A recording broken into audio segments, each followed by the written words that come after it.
Hi, thank you so much for coming back to Syreta Talks. I have some awesome guests, and this is one of them. Her name is Abbie Kaufmann, and she is a wellness coach. Now, a lot of people in this Columbia atmosphere, and it's getting nationwide.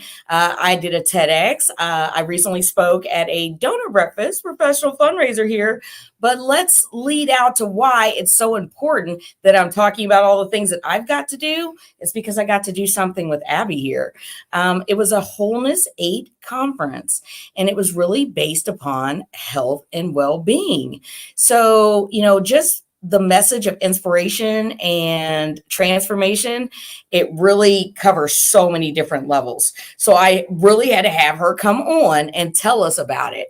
Abbie, if you want to just start what brought you into the atmosphere of, health and wellness and how that went. Tell us, please. Yeah, absolutely. So hi, everyone. It's so great to be here.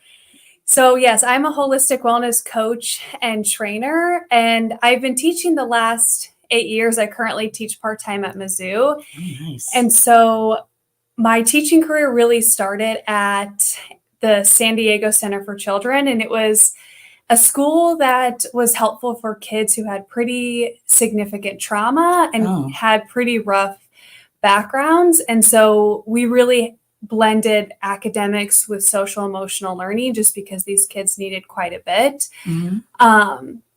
And so at that time in my life, my husband was also deployed. And so I was really navigating a lot of anxiety and a lot of depression and a lot of burnout. Mm-hmm. And that really propelled me into the world of wellness. And I got really interested in holistic healing. I got really into yoga, meditation, mindfulness. And I just saw so much benefit for my own mental health. And I then kind of taught in a lot of different schools in quite a few different settings. And that really then led me to studying school psychology actually at Mizzou. Nice.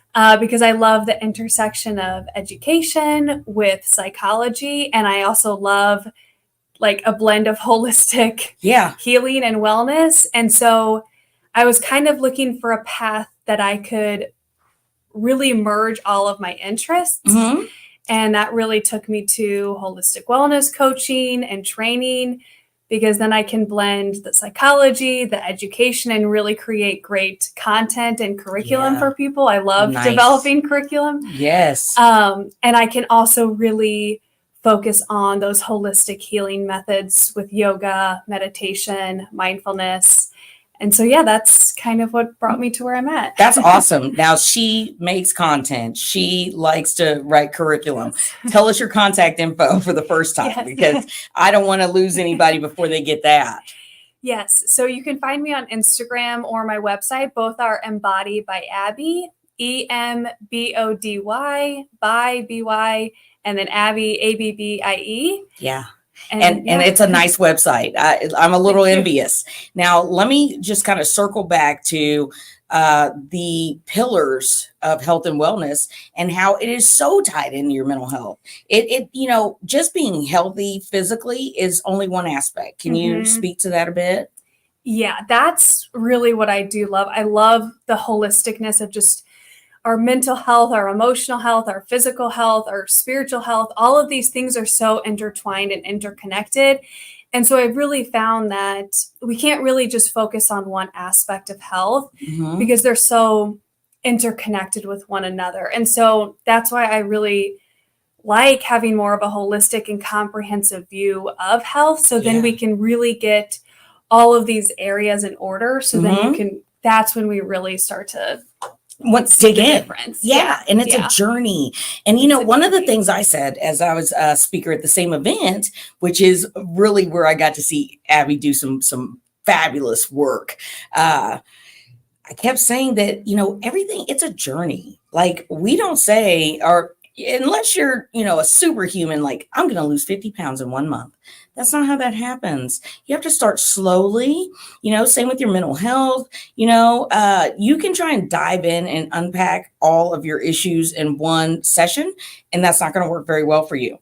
So you have to realize that everything is a step, but you're moving towards the right direction, so Can you add a little to that? Yeah, I love that you brought that up, Syreta, because that's so important. I've also done like a lot of work in behavior change just with working in schools. And that is something too that I've noticed a lot about is like we wanted these new habits to come about. And then we're just like, I'm going to go from 0 to 100. Yeah. But it's really about making just a small shift, even just a 2 millimeter shift, and just chunking it into really small steps. So then it's not putting us in a state of overwhelm, right? And then we're just overwhelmed and we think that that we're not able to do these things when we really can. And so it's even just starting so small. Like if you just want to start an exercise practice and you haven't been exercising at all, even just starting with like rolling your yoga mat out every morning and not even getting on it, right? Just start it, roll it out, and then you just slowly chunk more and more. So then you can begin to slowly build a habit. Yeah. Because that's really the sustainable way of just maintaining our health. Yes. Yeah. And I'm going to break that down to just as far as being overwhelmed. Sometimes we get so bogged down with being overwhelmed, and you have a sink full of dishes, okay? And things are, a little in disarray, or they're in big disarray. Go into that kitchen and do 2 of those dishes. Do 3 of them. And then if there's something that you can walk by and pick up. It's like you can graze on food all day. You can graze on your tasks, and they don't all have to be completely done, but you've started. Now we're working towards a finish. We always want to be working towards or just continued growth to where we don't let the dishes get out of control, but just making that simple effort, and it's the small victories. A lot of people say, write those victories down. Do you do anything with journaling or? Yeah. So I can speak to a couple of things with that. Yes, definitely good. The celebrating the small wins and just the small steps along the way, especially with me just really starting my business within the last year. I feel like that's something that I've really had to lean into of like celebrating those small wins, and that it can just be the simple thing of like doing your dishes and what we're essentially doing is we're building momentum, which then makes the other more challenging tasks a little bit easier because we're already going in with that momentum. So once we unroll the yoga mat, the next day, child's pose. Come on. Listen, you know anything about yoga? You can do child's pose. Okay. You can do child's pose, and then you get up into angry cat, laughing cow, downward facing dog. It's just a process. It really is. Now, I have no problems telling anyone that I'm a believer. So spiritual has a lot to do with that too. There's so many different aspects. So we got physical, we have holistic healing, which I feel like a lot of times if you have something that you can tap into that's greater than yourself, then that will get you a long way. What am I missing? Because we hit mental health. What am I missing? Yeah. So at least for me, whenever I am really thinking about like 5 facets, I'm really thinking about mental, emotional, physical, spiritual, and energetic. And of course, financial health can go in there and other aspects of health. Sexuality. And I didn't make this up. Okay. So if sex is a problem in your relationship, then it is 95% of the relationship. But if it's not a problem, it's 5% of the relationship. The same pertains to finances. If there's a problem with finances in your relationship, it's 95%. But if finances aren't a problem, it's 5%. Does that make sense? You know what I'm saying? Like it can dominate. So we definitely want to throw financial in there and, just relationships. Relationships. And this is another thing I want to speak to, the circle of excellence. I feel like this, and I heard it from a dear gentleman who's no longer with us, David Strumpf. He said, surround yourself with the people that are different than you, but are doing things that all will better you. You always want to be around people that are iron sharpens iron. So do you want to speak to relational wellness? Yeah, you're bringing up so many great points. Yes. I'm glad. Yes, relational wellness is so important. And a lot of times when our physical, mental, and emotional health is good, our relational health is also good. So emotional and relational health are so interconnected. Yeah. And so when we really take care of our emotional health, our relationships also help. And relationships in general are just a huge protective factor in general Nice. and are really helpful for our health in general, right? We're Yeah. hardwired to be connected to other people. That's true. And so even if it's just like connecting to people on the street, smiling, waving, talking to the barista at the coffee shop you go to, having your conversations with your friends and partner. And that can be a really great coping strategy too, whenever we're just like not feeling great mentally or emotionally, reaching out to a friend and just processing the situation.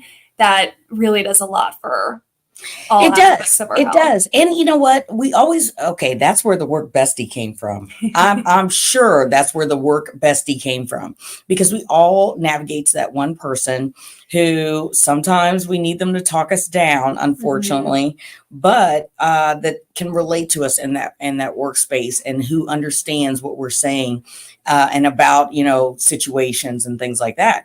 The same pertains to, and in my case, I have a rich community of just different kinds of people, and that's okay. Like, I have my friends from church, but I also got my secular friends. They like to drink a little bit. It's fine, and I have my work people, and that's a good thing too. Let me just tell you, separate your groups and feel good about it. Not everybody has, just because I'm your friend doesn't mean I have to be friends with someone else, or they have to be friends with me. I feel like that's a good thing too. And don't feel as though, oh, I feel bad I didn't invite her to this, or I didn't invite him to this. That situation wasn't right. And maybe, that circle of excellence it can pertain to all of these different, whether it be your job, whether it be your personal life with your secular friends or your sacred friends, just don't limit yourself. Now, would you like to say a few words about how we limit ourselves? Because how do we get to the wellness coach? How do we get to the point where we know, well, clearly there's a lot building up to that. Tell us some of the things you've experienced. That's a really great question. So I think where my mind immediately goes to that is when we're thinking about how we limit ourselves is really like, what are the belief systems that we're operating in? What sorts of limiting beliefs do we have about ourselves that we might have just picked up along the way, and they weren't even our beliefs to have. And so sometimes if we're not aware of those and we're not questioning them, or we haven't yet built that awareness, we're really operating from those beliefs, right? Those beliefs create our thoughts, our emotions, and then our actions. And so really taking a look at what are those beliefs you have about yourself, about other people, about the world, and just really beginning to build that awareness, just awareness first, and just seeing what comes up. But that really is a huge way that we can really hold ourselves back from putting ourselves out there and doing the things that we want to do, and just being vulnerable in general. And I like that you've done some psychology, so you already know about the self-fulfilling prophecy, that people can put a lot of junk on you. A lot of people that watch the show know that I'm a formerly incarcerated person, and I was so scared that those stigmas would continue on with me.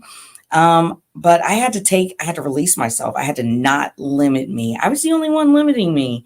I was, because of fear. So I feel like a lot of people are mired in fear, or someone has told them things that are not true about themselves, or were true at that moment and are no longer true. It's okay to embrace that you've changed, and that not everybody around you will see you as the new you too. And that's probably a whole nother show. But I really like that it's what we tell each other. It's what we tell ourselves, and I always had a boss and in this job right here, and I used to tell her, I'm going places. I'm doing things. I'm doing things. I'm going places. So it was important for me to make sure that, I kept that in my mind, that this was not the end. This was the beginning. So if we could tell your perspective, who is the prospective wellness client? This is where you say everyone. Oh, but, yeah, that's a great question. So really someone who, well, one is just interested in being healthier, happier, more connected, I've noticed that you really have to have that desire and that motivation to want it. Otherwise, there's really only so far that we can get. Yeah. If you're just really looking to improve your life, be, like I said, happier, healthier, more connected, and also learn a lot of strategies to help you have sustainable habits, healthy living. Like I mentioned, I've been a teacher for several years. And so that really is a pivotal foundation about like how I interact and engage. I really want to teach people the skills. Yeah. I kind of see like if I have a client for several years, then I'm not doing my job. I really want to teach you the skills that you can have a healthy habits that really allow you to have the life that you want. Absolutely. Absolutely. And there's